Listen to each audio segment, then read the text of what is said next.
আচ্ছা, তোমরা কি জানো ইট টেক্স অর্থাৎ লাগে বা কিছু প্রয়োজন ইংরেজিতে কিভাবে ব্যবহার করা হয়? Let's learn in a minute how to use it takes in English. It takes আমরা তখন ব্যবহার করি কোনো কাজ করতে কত সময় লাগবে, কত পরিশ্রম লাগবে ইত্যাদি বোঝানোর জন্য। এর একদম সিম্পল ফর্মুলা হলো it takes plus time oblique effort oblique percent plus to plus base ভার্বের প্রেজেন্ট ফর্ম। ফর এক্সাম্পল, বড় হতে সময় লাগে, it takes time to grow.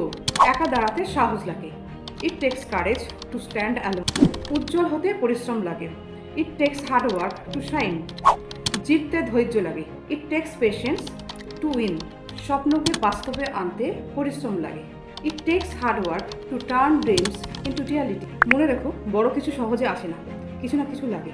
Remember, nothing comes easy, it takes something.